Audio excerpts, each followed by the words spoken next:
y otra gente, otras cosas, aquí unas que me dieron ayer, ¿cierto? Tenemos a Aida Quilpué y eso me parece muy importante.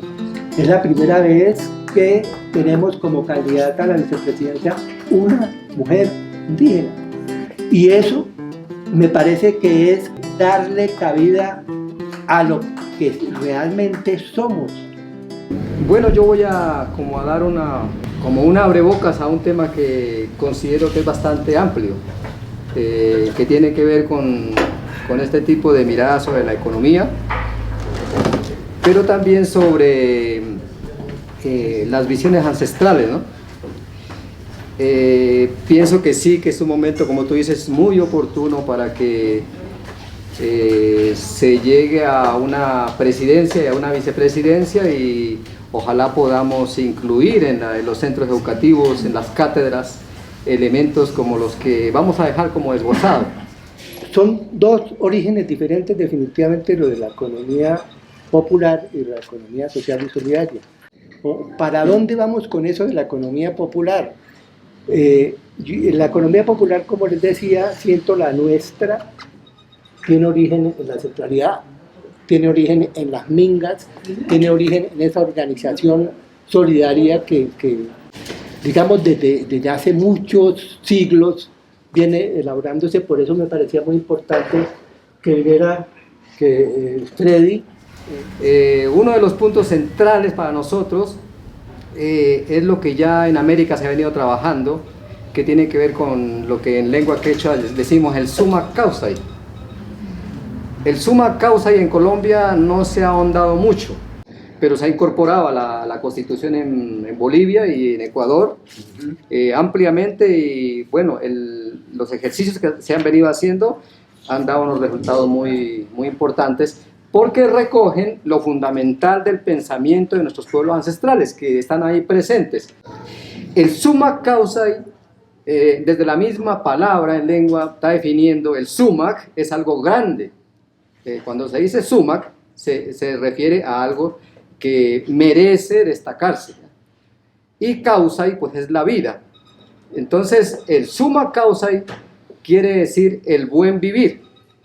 A partir de la madre tierra, entonces surgen los principios de reciprocidad, de unidad, de complementariedad, de unidad en la diferencia. Entonces, el summa causai es como el paradigma hacia donde la sociedad debe encaminarse. Dado, pues, el decaimiento del capitalismo, la situación a la que nos ha llevado, en donde el ser humano prácticamente está desprendido de la madre naturaleza, en donde el ser humano se considera como el ente que tiene toda la razón y un pájaro no le dice nada. Para nosotros hay señas y hay elementos importantes de ese mundo natural que juegan el papel en la economía. ¿Por qué digo que en la economía? Porque para nosotros lo fundamental es mantener la chagra. La chagra es la huerta diversa, biodiversa, es mantener el equilibrio con el cosmos. Por eso nuestros mayores todavía miran hacia las estrellas, miran hacia la luna, para poder determinar algunos elementos de esa producción alrededor de la chagra o alrededor de lo que llamamos el tul en el mundo nasa. Bueno, arriba en el Caribe los arhuacos le tienen otros nombres, pero en el summa causai podemos evaluar a través de la forma como se produce, que no es una producción para la acumulación, que eso nos lo enseñaron muy bien los mayas, los aztecas, los quechuas, que fueron fundamentales en almacenar un tipo de alimentos, pero no para acumular, sino para poder tener reciprocidad de entrega al otro, a las diferentes familias. En nuestro mundo hay una preservación del conocimiento, la lengua, las semillas, la vida, porque en el alimento, en el buen comer, en el buen bailar, en el buen compartir, está la esencia de la vida. No hay otra, no hay otra. El resto son carreras y cosas y hágale para aquí, hágale para allá, y pague por aquí, pague por acá. Saludando con beneplácito lo que planteas tú, el homenaje y respeto por los ancestros. Y recordamos el gran gobierno de Rafael Correa en el Ecuador, ¿cierto? Estaba determinado y basado sobre el buen vivir, que eran las prácticas ancestrales de las que tú estabas hablando en Bolivia y en el Ecuador, ¿sí?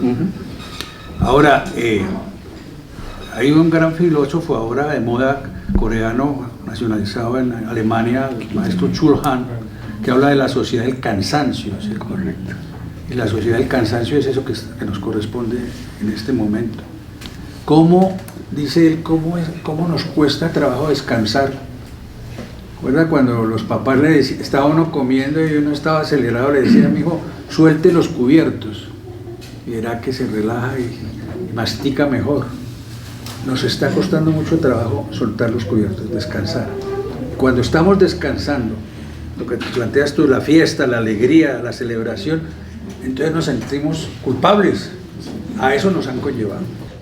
Entonces, eso es como un abreboca, yo diría como para pensar en que es la propuesta desde el summa causa, ¿no? Y desde los elementos, que ahí está también lo de la minga. La minga no es solamente digamos, nos hemos acostumbrado de pronto a conocerla como que es la movilización que junta y nos reunimos, pero la minga va más allá.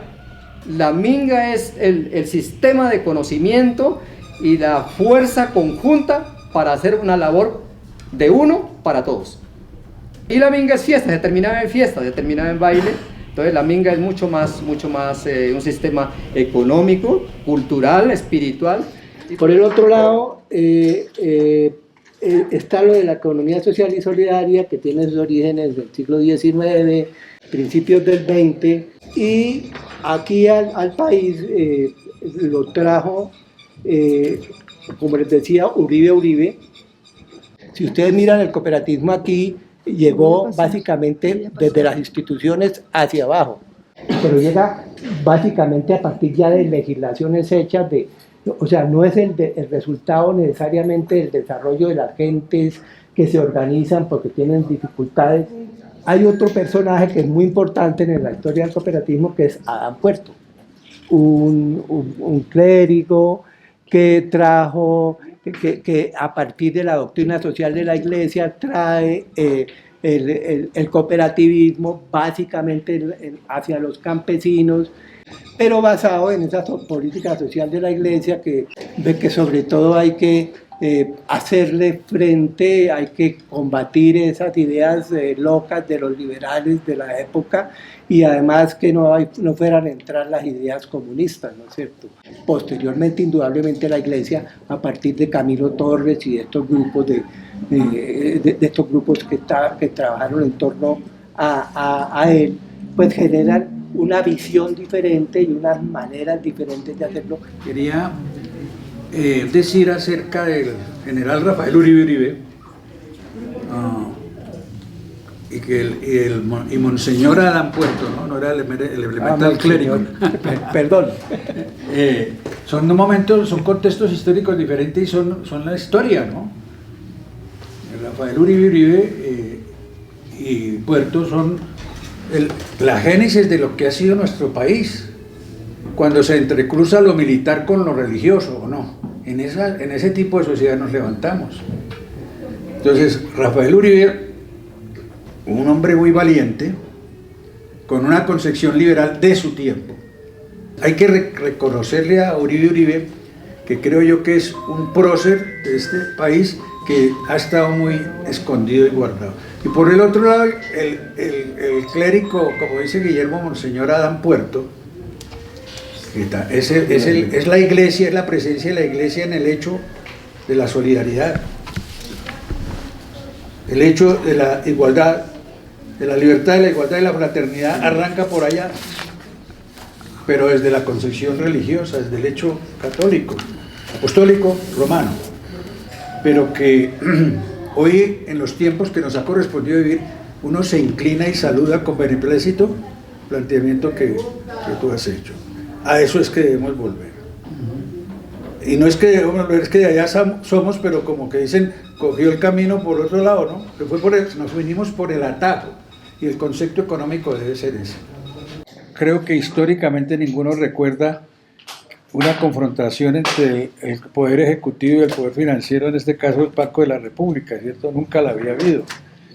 Y de tal manera que es muy interesante ese aspecto, como por ejemplo ahora que se plantea aquí la organización, el concepto de familiaridad cooperativa, cómo a través de esas organizaciones, porque es que el hecho de la subida de las tasas de interés está reventando a todo el mundo, los organismos financieros, en este caso cooperativos o cualquier organismo bancario, la subida de las tasas está incidiendo generalmente en todos los aspectos. Y la base fundamental para el desarrollo industrial, como se quiera, en todos los aspectos, pues es el crédito. De tal manera que un llamado, por ejemplo, a recordar cómo años no muy lejanos, el Banco de la República era un órgano de fomento, de crédito. No es meramente lo que es hoy, que es el regulador de la inflación en el país. El sector cooperativo tenía una línea de redescuento cooperativo, especial, por ejemplo, para ilustrar el asunto. Y ese crédito de redescuento cooperativo se irrigaba a través de las organizaciones cooperativas, que eran muy pocas en ese entonces, años 80, y esos organismos, caso Desarrollo, caso Conal, caso Financiacop, ustedes recuerdan, se encargaban de irrigar esos recursos en el conglomerado de la asociatividad. Eso desapareció porque vinieron como decía Hernán, los tecnicismos de los honorables Chicago Boys y determinaron que eso era como complicado dejar esas compuertas abiertas. Entonces, un llamado para que tengamos en cuenta cómo los organismos financieros cooperativos que hoy existen, hay una cooperativa muy interesante que ustedes empiezan a conocer que se llama Confiar en Medellín, y hay otras varias en Bogotá, bancos cooperativos. Aquí a la vuelta del tallo, la oficina. Confiar, ¿cierto? Aquí a una cuadra. Esa es una gran cooperativa de mucho tiempo, era la gente de Coltejera hace años, se convirtió en una cooperativa financiera, son ellos, y cómo así otras, de tal manera que esos recursos que pudiese pedirse al presidente Cepeda, que el Banco de la República pudiese ser un organismo de fomento, que esos recursos que pudiesen irrigar al sector popular, al sector solidario, pudiesen manejarse no a través de la banca privada, ni ver la posibilidad de que Findeter nos dé el asunto de la aprobación, a ver si aplica o no, sino que fuesen irrigados a través de organismos financieros cooperativos para que ellos a su vez se encargasen de irrigar a las diferentes instituciones. Es que al agro, a los sectores más retirados y más por debajeados nunca les ha sido posible esto. ¿Por qué no pensamos en un concepto de industria base, de la base, como está planteando el presidente Petro? Cada discurso de Petro ustedes lo escuchan, no deja de nombrar por lo menos una vez la palabra cooperativa. Tenemos que empezar a pensar en el hecho solidario, en el hecho mancomunado, en el hecho de que entre todos es más fácil, y también en el hecho de que no solo es hasta allí lo básico, sino con grandeza como lo hacen las comunidades, que piensan no solo para hoy, sino para mañana y el bienestar de las generaciones por venir. Cuando hablamos de economía y le decimos a la gente y nos miramos solamente los pueblos ancestrales, ¿será posible que ahí demos la respuesta para un país pluriétnico y multicultural? Y mire un poco hasta el mismo Marx, y Marx dice, bueno, el popular, ese sujeto con el cual construimos esa economía, ese otro modelo de producción y todo que soñamos, es el que está explotado, es el proletario. Pero decía el hombre, no es necesario, no implica ni la connotación de popular, es solamente ahí, sino dice él que la connotación de lo popular está determinada es por la cultura política popular, y que esa cultura política popular implica la capacidad de interpelar de facto, no solo de palabra, el modelo capitalista, explotador, etcétera, y que en esa interpelación genera otras alternativas de producir, de distribuir, de relacionar. Pero también dice el hombre que si bien es cierto, esas economías se manifiestan en diferentes escalas, local, regional, no basta, con que tenga esas expresiones, porque puede quedar como algo diverso, sino que tiene que ser capaz de trascender como instancia política y económica al ámbito nacional para interpelar de facto ese modelo económico que quiere transformar, y que en ese sentido también tiene que pensar en alianzas globales desde una perspectiva del internacionalismo solidario. Y entonces ahí también él dice que solamente, entonces, no solamente es el pobre, el proletario, ¿qué tal?, el que va a construir, sino también que el que tiene que tener la capacidad de poder integrar y hacer alianzas con esos otros, y que sería muy importante entenderlo en Colombia, en un país pluriétnico y multicultural, pero que sí necesariamente está eso con quién me alío y para dónde, pues las preguntas y las respuestas que tenemos. Es economía para la vida, es economía que respeta la naturaleza, es economía que no es extractivista, que es capaz de trascender la matriz extractivista por una matriz de producción, distribución recíproca, etcétera. Quería decir esas cosas. Gracias. Y escuchándolos me surgen varias preguntas, ¿no? Me surge la pregunta de si realmente se trata de encajar al summa causale dentro de las economías populares, o de preguntarnos qué tanto las economías populares pueden encajar en el summa causale. Porque creo que igual, sin quitarle la importancia histórica al concepto, por ejemplo, de lo popular, que tiene una raíz latina y es eminentemente más tendido a lo urbano, el pensamiento que ha intentado preguntarse por estas cuestiones de la economía, pues ha tendido como a seguir unas líneas hegemónicas. Entonces me preguntaría también qué grado de interculturalidad estamos hablando en ese sentido de conversación entre lo popular y el summa causale. ¿Cómo cuestionarnos el grado de voluntad que podrían tener las instituciones de realmente permearse con un pensamiento, una epistemología, una ontología que ampliara sus horizontes y que nos cuestiona también la relación, como lo decía el compañero, entre la ciudad, entre las otras economías, las jerarquías de los conceptos y de los relacionamientos, de los vínculos, cómo las ciudades se están construyendo, cómo los alimentos están llegando a nuestras mesas y cómo poder reconocer los orígenes de eso. Es como un cuestionamiento, ¿no?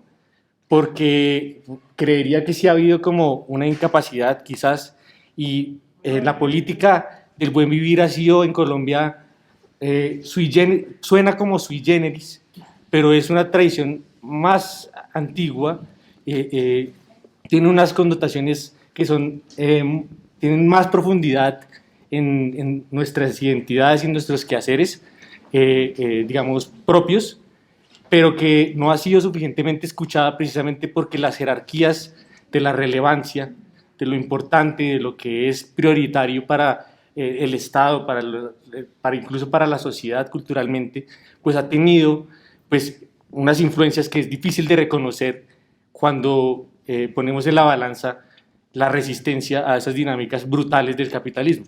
Entonces me surgen esas cuestiones.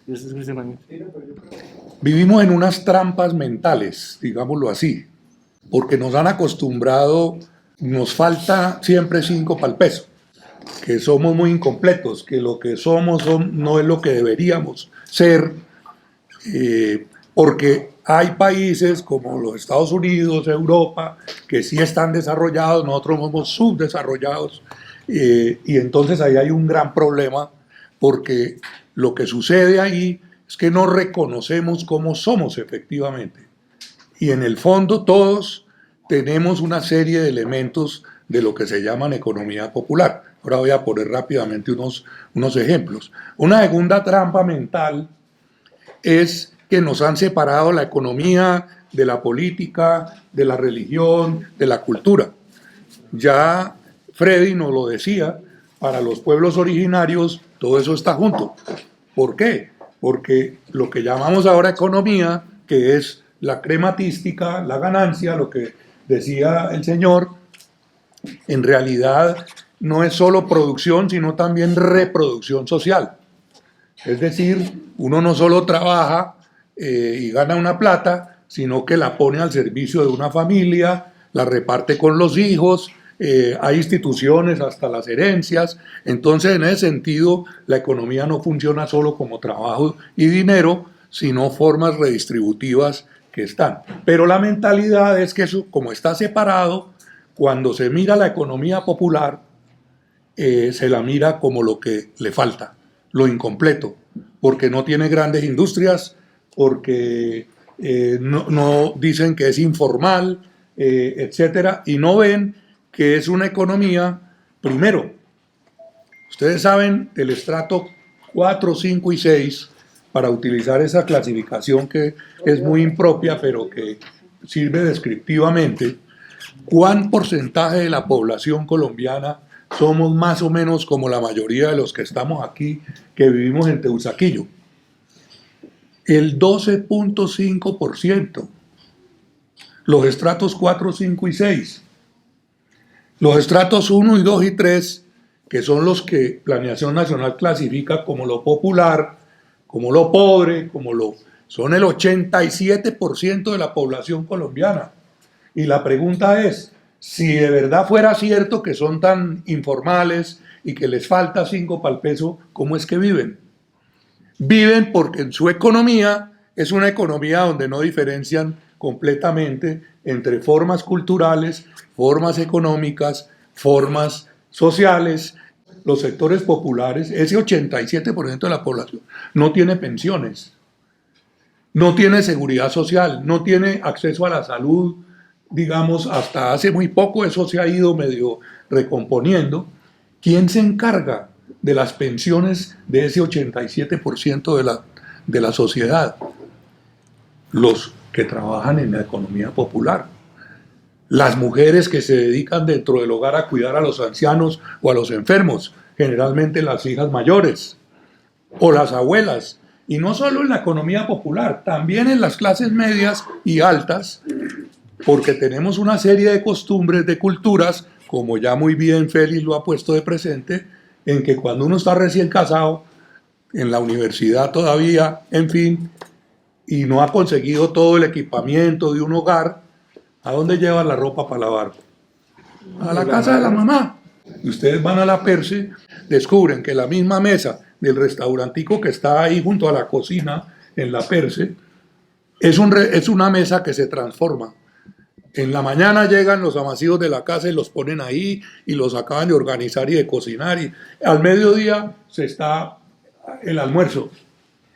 Pero más tardecito, que ya se va la gente del almuerzo, llegan muchos hijos de la universidad o del colegio, de las señoras que administran esos negocios, y les ayudan a acabar de lavar la loza, almuerzan y se quedan haciendo tareas en esas mesas. Es una característica de la cultura popular en que el negocio no es solo el negocio, sino el espacio de actividades sociales, familiares, de redistribuciones y de muchas cosas. Lo que decía Freddy, que eso no está solo en el campo. Y ese es otro aspecto de la economía popular importantísimo. No se explican las economías urbanas populares sin sus conexiones con las economías campesinas. La mitad o más de los negocios populares es transformación de alimentos. Uno va a Popayán, a la plaza del barrio Bolívar, que es como la plaza grande de alimentos, y hay una institución que se llama la Mesa Grande en esa plaza. Y es una mesa donde el que llegó se sienta, no es que cada uno individualizado en su mesita con 2 personas o 3, y no es una mesa grande, y cuando uno llega a la hora del almuerzo hay policías, indígenas, campesinos, mujeres, profesores, profesionales, almorzando en una mesa colectiva, y esas son formas urbanas tomadas de las lógicas. ¿Y quiénes traen los alimentos a esa plaza? Los indígenas del Cauca, que son por lo menos 10 o 12 pueblos diferentes, y los campesinos negros, mestizos. A lo que yo quería llegar es, esto que nos cuenta Freddy, que nos cuenta Luis Alfonso, Félix, o los que han intervenido, no son realidades que están lejos allá en los territorios indígenas, que están lejos allá en el campo. Tenemos sistemas de reciprocidades. ¿Cuál es entonces el tema para esta coyuntura nacional? Estos reconocimientos de estas cosas deben ser los ejes de las políticas públicas sociales. Debe haber, por ejemplo, sistemas de crédito para esas señoras de las plazas de mercado, para que no estén sometidas al crédito del gota a gota, que pagan un 20% diario por tener un plante para trabajar. Entonces, esa es una política pública, por ejemplo, esencial para que la economía popular mejore, se formalice incluso en muchos sentidos. La seguridad social, las pensiones, esto que este gobierno ha pretendido, que no han querido dejarlo, que haya pensiones. ¿Para qué? Para que no le carguen a las hijas mayores cuidar al viejito que ya está no tiene mucha movilidad o está con limitaciones, y entonces se le condena el destino de una muchacha. Es que usted le tocó, es la mamá, porque la mamá está cocinando y está ocupada, y ve uno que son las hijas solteronas, las hijas que no encuentran un camino distinto de afrontar algo que el Estado tendría que estar resolviendo. Ahí es donde están los temas, y ahí terminó, de los retos del cambio y de las transformaciones que este país por fin ya empezó a hacer, que es: construyamos economía desde la cultura, construyamos formas de relacionamiento del trabajo y social desde esas maneras de ser la producción y la reproducción social. Me extendí un poco, me disculpan. En 18 años para acá, del gobierno de Uribe, pasando por todo lo que le han seguido, encontramos una hegemonía impuesta por el narcotráfico y el uribismo. ¿Cuál es esa hegemonía? El tener miedo, terror, angustia, basado en la violencia. Las relaciones que establece en su hegemonía y en su ideología el uribismo ha sido el de la violencia. Violencia a todos los niveles. Violencia física, violencia mental, violencia material. Nos quitan, impone la ley 100 y nos quitan la salud. Imponen la ley de educación y la educación se vuelve un negocio. Todo se vuelve un negocio y si no tenemos dinero no podemos participar. Encerrados en esa burbuja y no nos damos cuenta que nos están manipulando. Y esa manipulación conlleva un aparato ideológico que nos lleva, como es tristemente Colombia, en muchas clases populares, a aceptar y votar por aquellos que lo llevan a ese estado de indefección y de pobreza. Tenemos que trabajar en una gran revolución cultural que creo Petro lo está haciendo en las regiones, y Colombia está cambiando, y esa revolución cultural es la que tenemos que apuntar y ver cómo es que la hacemos.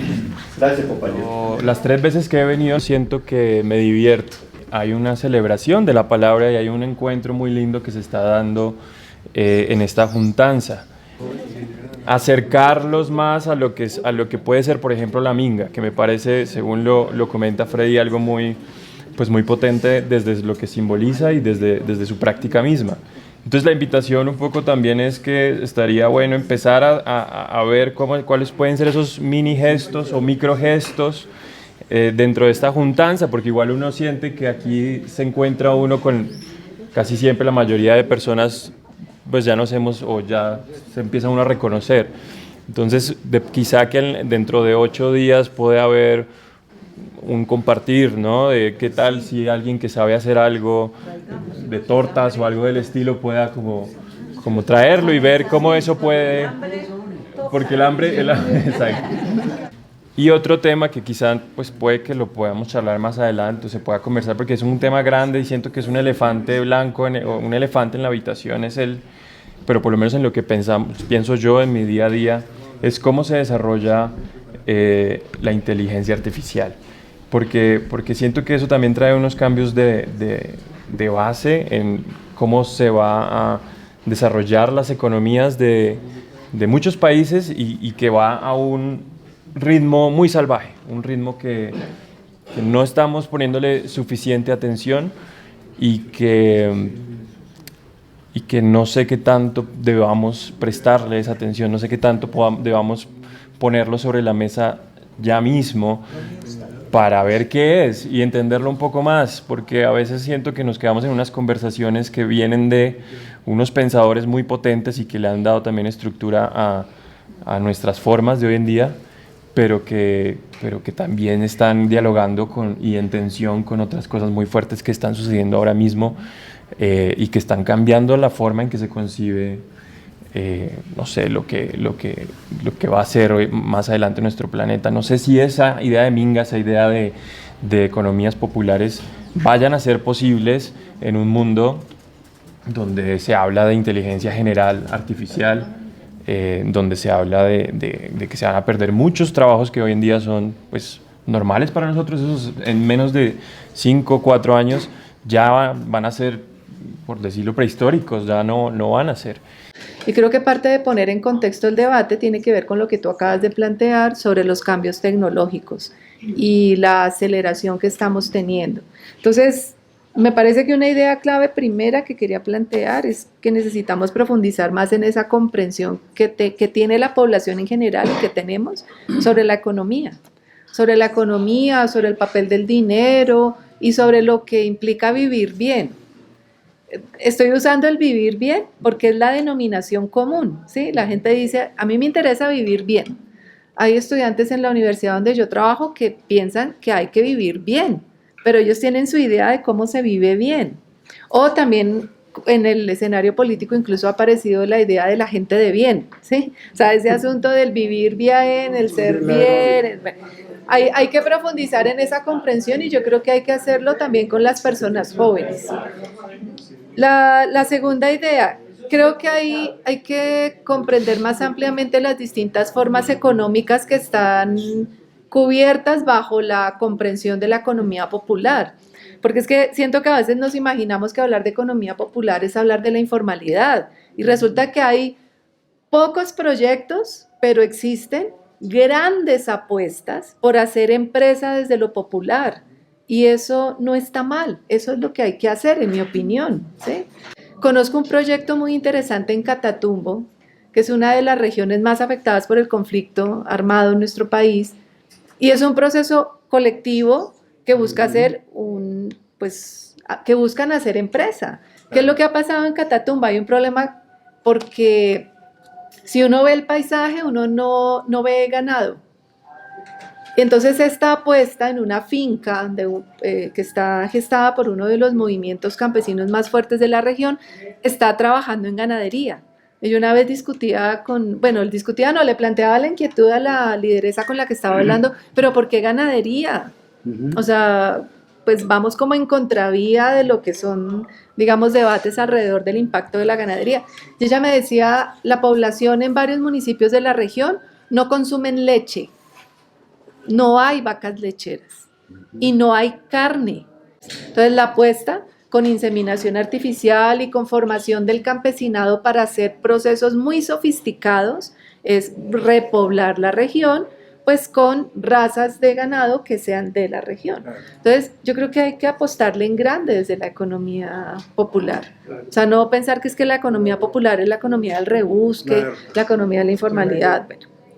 Una tercera idea que quería compartirles, pues hay unos valores y hay unas prácticas de relación que son fundamentales en la economía popular, que finalmente tienen que ver con la solidaridad, que finalmente tienen que ver con el cooperativismo, efectivamente.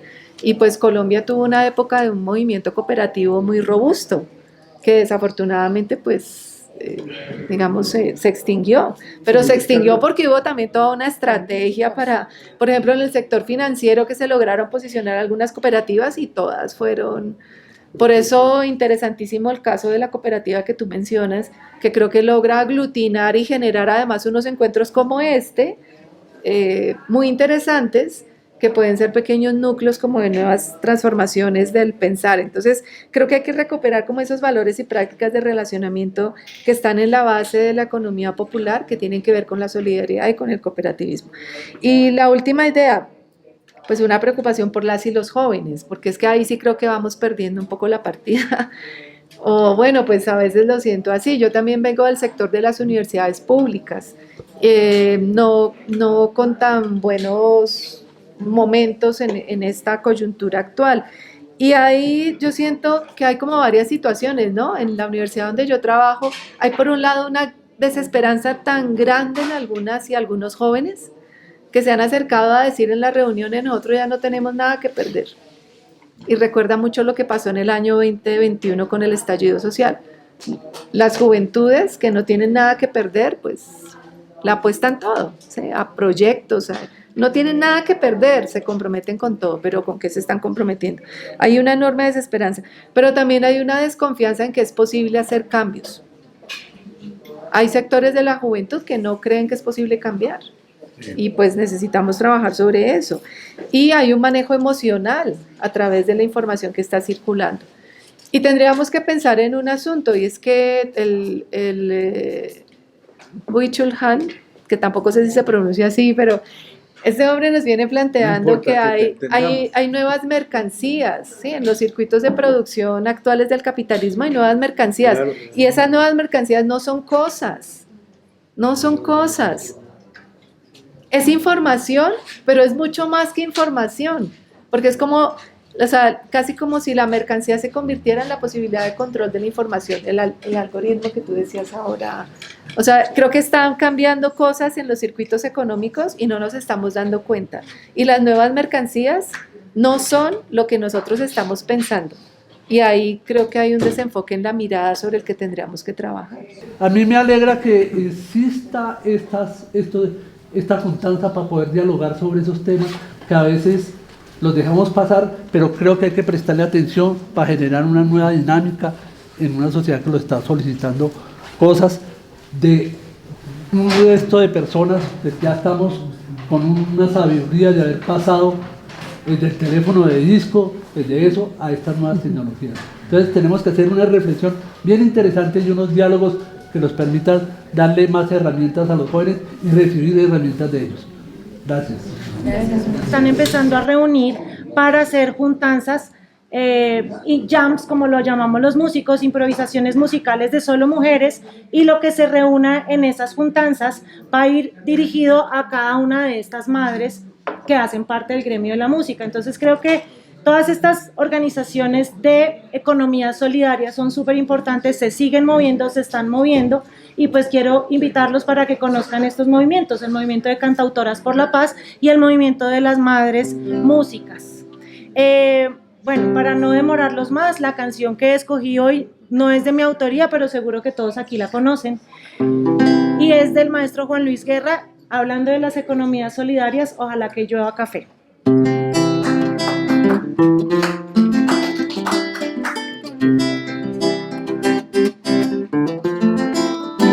Ojalá que llueva café en el campo, que caiga un aguacero de yuca y té, del cielo una harina de queso blanco y al sur una montaña de berro y miel.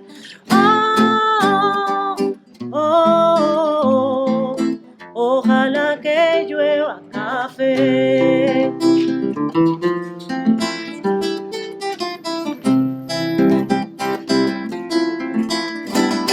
Ojalá que llueva café en el campo, peinar un alto cedro de trigo y mapuey, bajar por la colina de arroz graneado y continúa el arado con tu querer.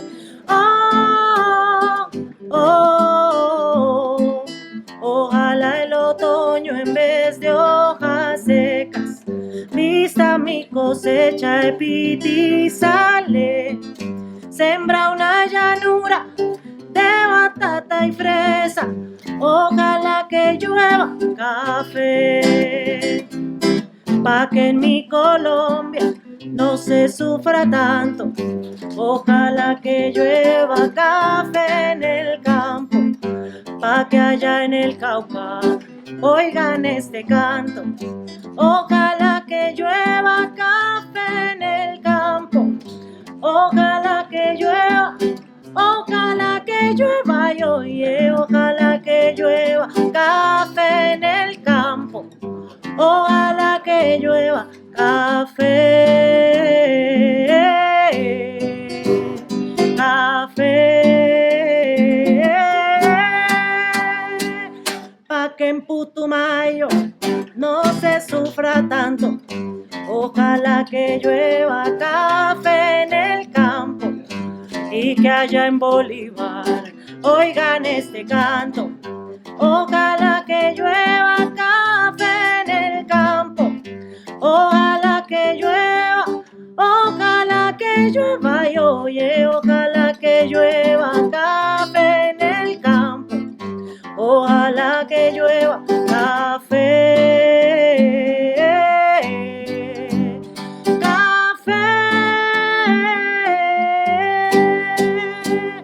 y que allá en los llanos oigan este canto. Ojalá que llueva café en el canto. Ay, pa' que todos los niños canten en el campo. Ay, oye, ojalá que llueva café en el campo. Ojalá que llueva, y oye, ojalá que llueva café.